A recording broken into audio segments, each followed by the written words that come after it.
On this episode of Fun with Cars, we pick up this 1978 Jaguar XJ6L that hasn't been on the road in over 25 years to see if we can get it running again. Come along for the ride.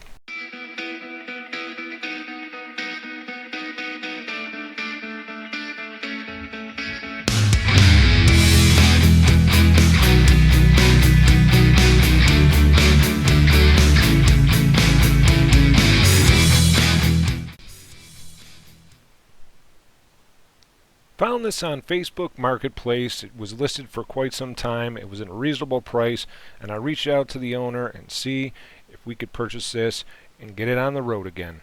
Let's find out the story. This is Mike. This is the gentleman I bought the car from. Mike has had this car for over 23 years. He got this car when he was 8 years old from his dad, who sadly passed. And this became his legacy, but now after having it for so long and the amount of work it needs, we have a new house, we have a family now, it's time he wants to move on with it, or at least see it going again, so that's where we come in. What do you remember about it? Like I said, I was 8, so the only real memories I have of it is sitting in the back. The back's pretty big, as you saw. Yeah. So I mean, as an 8-year-old, just sitting in the back, kind of cruising around in it a little bit. Nothing crazy, just like some city driving. But outside of that, just having memories of just having it with me for the past 20 years. All right, well, I look forward to getting this running again, and I promised Mike that we would come and visit him, take him for a ride, and he gets first dibs when it's back together running if he wants it back. Obviously, the legacy and the story behind the car is worth way more than any monetary value. So we hope we can get it going again and relive some memories. Thanks again, Mike. Appreciate you. All right, we're going to get out of his hair and off we go. So as you heard, he inherited this car from his dad when his dad passed, and Mike was only 8 years old. He has carried this car around for over 20 years in storage, and they bought a new house. He's got a young family, and it was time for him to let it go. So let's see what we can do. All right, I wanted to get you down here and see what we got going on. I got some corrosion. Looks like an old mouse nest right over here. Started using a Rust-Oleum rust dissolver to clean up some of the corrosion on the parts that, you know, look a little bit rougher. Not for anything more than just getting things cleaned up and getting ready to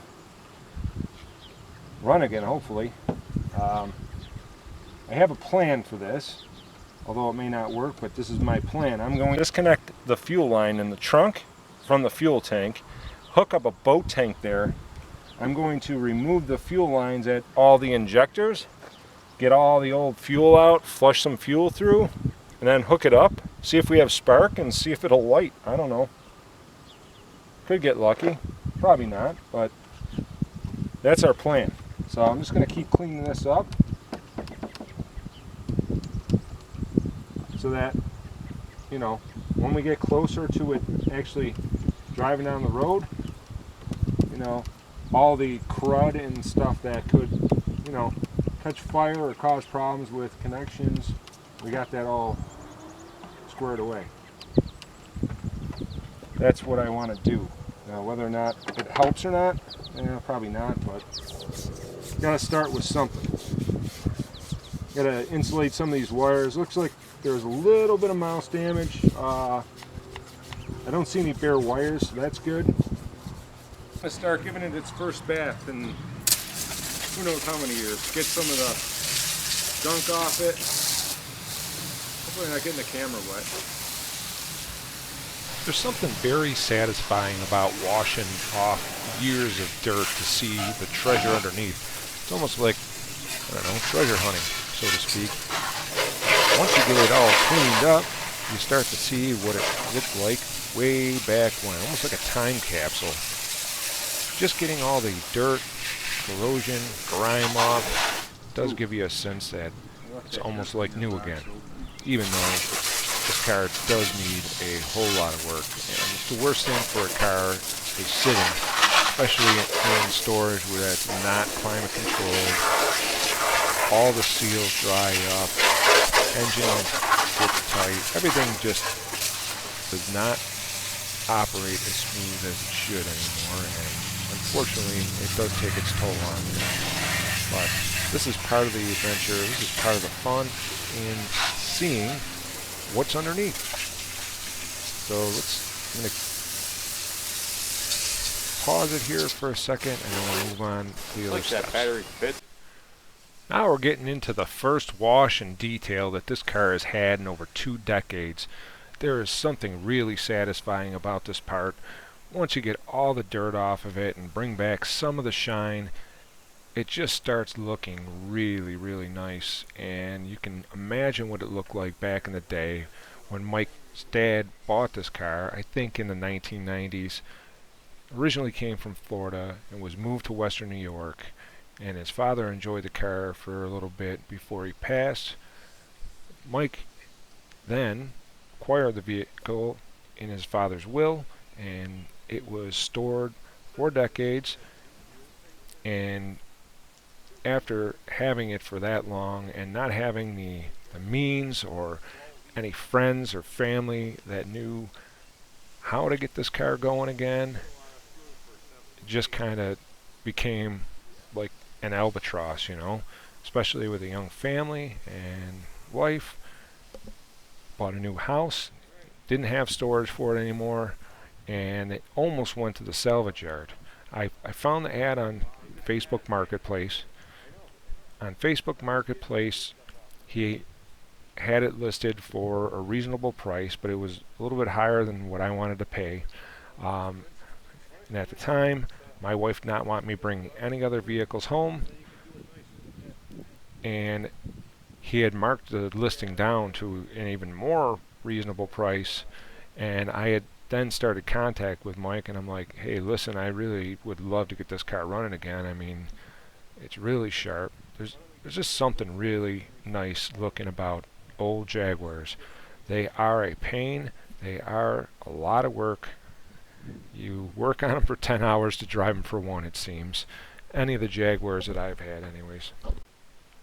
We're just finishing up on the exterior detail. Get all the dirt and grime off of it. Kind of clean it up. Make it look presentable. Give some inspiration to get it running again. And my son is helping me. He works at a dealership in a detail department. So it's my son helping me wash and clean this car. Kind of bringing it back to its original glory. Polishing some of the rust off the bumpers, off the hubcaps. Cleaned all the dirt and grime off the cowl. The paint on this car is not perfect. It looked like it was resprayed with single stage urethane or something back in the day. Doesn't matter. The main point is we're trying to get it back on the road again. We want to make it look as nice and presentable as possible. It really cleaned up nice. And I'm going to show you here in a little bit kind of the final look at the detail, which was a quick detail, but just something to kind of give some inspiration, and kind of like polishing a gem or some jewelry that's been tucked away for a long time. You kind of polish in there, clean up all the tarnished spots, and look in the driveway and pull in and like, wow, that's a nice looking car. There's just something about these Jaguars that draw me in every time, and I shake my head and pull my hair out because they really do take forever and a day to work on and get going, but it's a lot of time. It's worth it. All right, big pimpin' here. Look at the inside of this. Sorry about the noise. Wow, that chrome really shines in the camera. While Kaden's vacuuming the front, I am taking this fuel line off the inlet of the fuel pump to we're going to try to go live with the fuel system up to the rail. I'm going to disconnect the rail, and we're going to apply voltage to this pump and cycle some fresh fuel up there, blow everything out, oil down the cylinders, and I don't know, maybe it'll light. You never know. It'd be crazy if it did, but crazier things have happened, so we'll give it a shot. The smell of this fuel, it's pretty ripe. I had this off. It's coming out.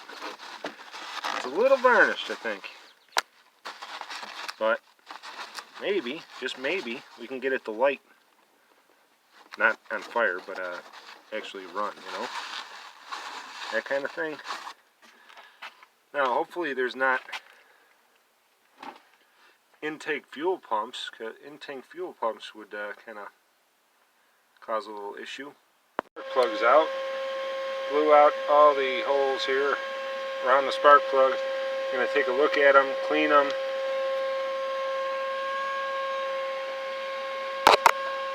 Actually, I don't know if that's water or if that's fuel, but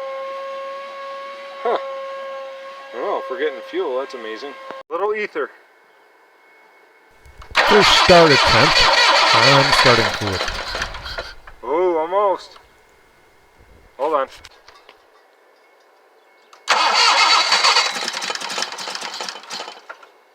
Give it a little throttle next time. Try it.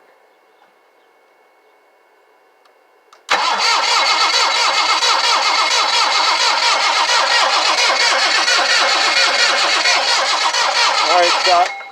Alright, we got some Fiji water. Not really, we got some gasoline. We're going to try bottle feeding this to get it started and drive it up the driveway. So be careful, don't step on the brakes hard because I don't want to lock the brakes up, but we're going to see about getting this down the driveway into a spot so we can do a little videoing. Obviously the fuel system, the fuel pump, all that's got to be cleaned out. We're just trying to get this thing moving.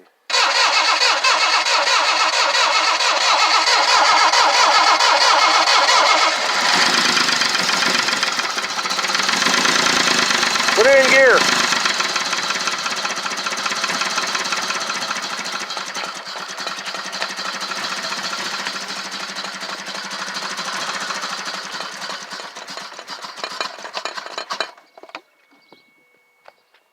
Alright, well, kind of running. It did move. So now we just got to get this thing in its spot.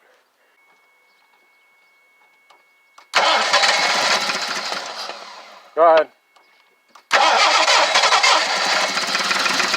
Go, go, go, go, go, go. Go.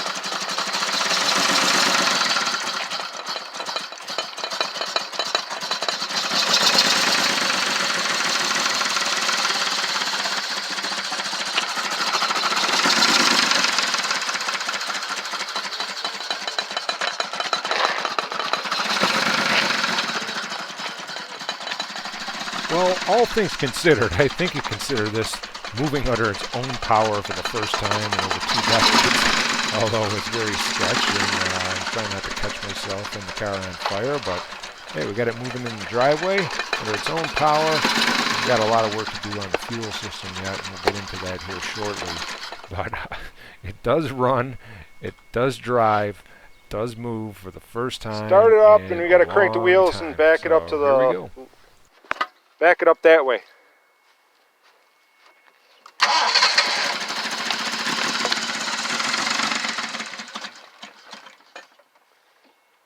Hold on.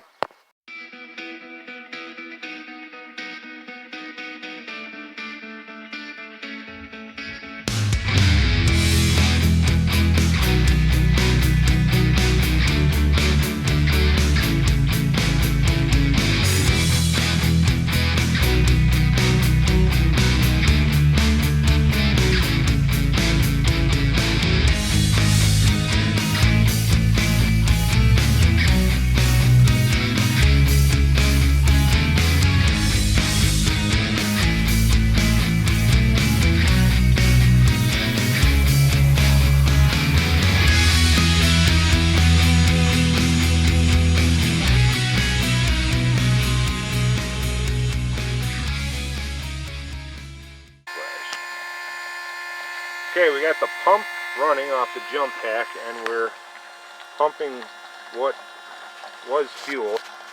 I mean, it's pumping out. It's clear, but it smells pretty darn nasty. It smells like turpentine. Yeah, turpentine to the nth degree. Alright.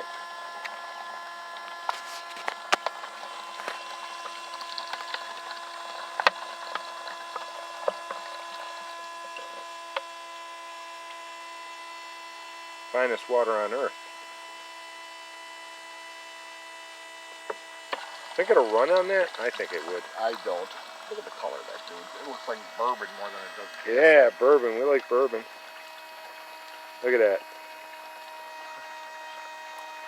We should pour a little out, see if it lights on fire. Well, you got. I would pour it on something and you'd see if it lights on fire. Okay, here's a test. I poured some on a piece of cardboard. We're going to see if this actually lights up. I doubt it will. Oh, it did. Alright, we're filling up the right tank, which we assume I just drained out with the pump, and assuming there's nothing clogged in the pickup.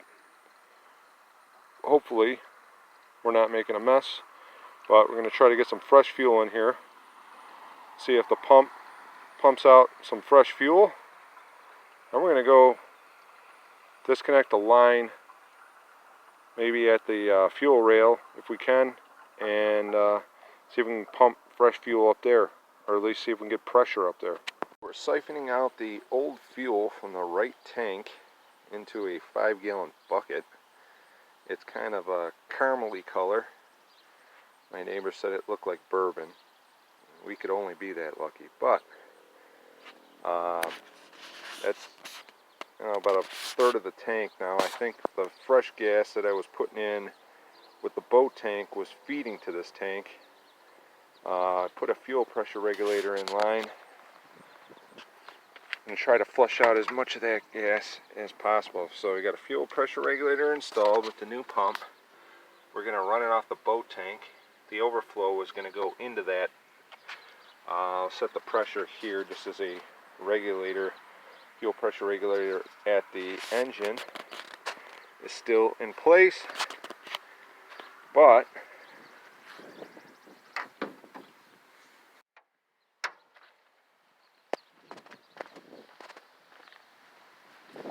we replaced the fuel line, got some injection line, put new fuel line from the fuel filter to the fuel rail.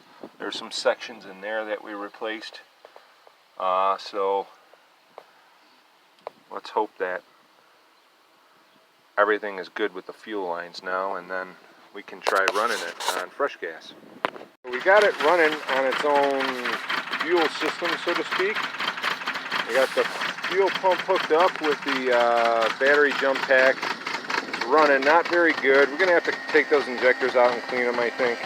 Put a fuel pressure regulator in, although I think I'm going to change this setup. We're going to run it off the jump pack because that fuel pump wire is not hot that I can see. So, getting there, still not right. For the wind noise, I'm taking the fuel pressure regulator out. I'm going to replace that. I don't think the fuel pressure is right. So we're going to change that out with a aftermarket one with a fuel pressure gauge on it. Alright, I put new front brake hoses on, new front pads and rotors. This is just an update. It does run. Now it will stop well. We still have to do some fuel tank work, fix the exhaust and back, and hopefully this thing will return to the road in the near future. Good, the bad, and the ugly. I got the access panel off for the saddle tanks. I got to take the exhaust off this side to get to the bolts that hold the tank in. This side, I still got to get the access panel off. That's what I'm working on. Trying to get the fuel tank out. I got this neck loose, but I can't get that to pull out yet. I got the fuel tank loose. I got the, ooh, that's not, no, that just dropped. I got the fuel tank sending unit exposed. The green wire goes towards the bottom. If you can see that, the green wire towards the bottom and the black wire in the center. I gotta pull those out so I don't rip the wires when I pull the tank out. Of course, it's gonna give me a hard time, but anyways, tank's loose. I'll video some more when I get it out. Well, Mama Robin Bird is feeding her babies. I got it zoomed in because she doesn't like me getting close. But they got their beaks open, waiting for food every morning. and at night. Update on the Jaguar. We got both fuel tanks installed. Put the sending units back. I got to put the covers back on. Undercoated both sides. I had to replace the fuel lines that were the cause of the leak. I don't see the fuel tanks having the leak. I saw holes in this line right here and this line right there. I got 10-foot section of aluminum tube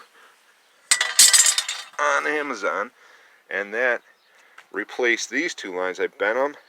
The first time using my 1/2-inch tubing dies, you can see where the holes are in this line. Well, maybe you can't. There's right. I'll put it right in the center. You can see where that hole is, and the other side was the same way. I think that was our leak. I don't think the tanks were leaking. I did flush out both tanks. I undercoated the areas where they get mounted, finishing the bolting in process now, and I got the driver's side filled with fuel. All the undercoating is leaked on the driveway, so I got to clean that up, but we're making progress. Alright, we got some band clamps on the exhaust, so we got the exhaust connected again. I've got some holes to fix, but in it after I've washed the tanks a million times, I think it's clogging the screens, so we gotta pop that fuel fill and take the drain out, and then I got a blowgun. I'm gonna blow air through it so we can get it to run consistently. Bought a new voltage regulator on eBay because it's not charging. I've been charging the battery at the battery charger. Anywho, new voltage regulator. It's Trans Pro. What are that? IL217. IL217. Anywho, I'll put a link in the description. That's when I'm going to try to fix the charging system issue with this. First I got to take the AC compressor out. So took the return solenoid valve. I thought this was stuck closed, or I thought these lines had a blockage in them from not having fuel in for so long. I blew through the other side. That forced fuel out of the vent in the other tank, and I can hear air going into this tank on the driver's side. So I think, and I applied 12 volts to the positive and negative leads. This solenoid is shutting off. I have to check the other side now. Where the solenoid valve is located on the driver's side. Took the wheel off. It's underneath this little cover here. I'm going to take that cover down, take the solenoid valve out, make sure that's free and working, because it's only returning to the driver's side, and when the voltage is applied, it shuts it off. Wondering if that's bad.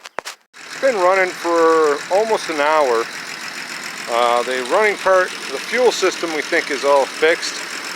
The charging system, not so much. Playing with the headlights, we get the headlights to work now. I think that might have been a connection under the hood. We'll take it for a drive maybe. I decided to replace the Lucas alternator with a GM 10SI alternator. It's reman in China, so it's got to be good. I have to do some bracket modification, and we'll work on that right now. I'm going to drill a hole to a 3/8 bolt so that the pivot mount has something to mount to swivel.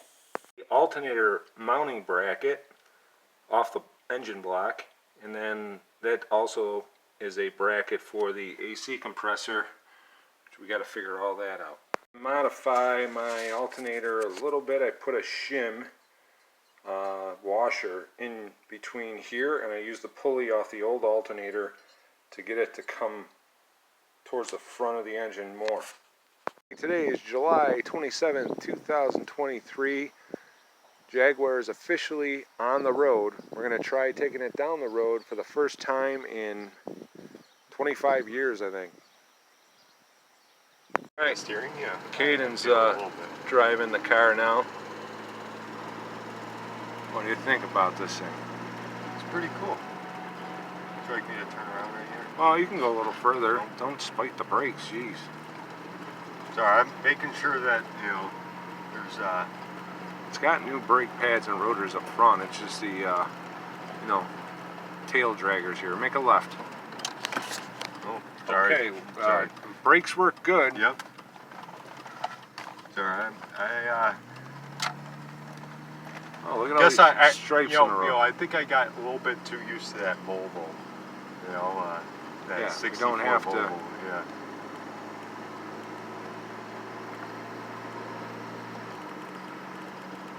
Got a good positive shift. What do you think? Yeah. Rides like a cloud. Yeah, it actually rides pretty good. I like it. It's got a little bit of play. You feel in the steering. You can Yeah, feel like I hard feel it. stop. So that could be the steering gear just a way. That's old school steering gear. It could be adjustment. But in terms of like, you know,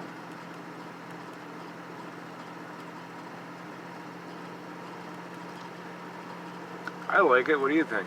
I do too. Very nice to drive, actually.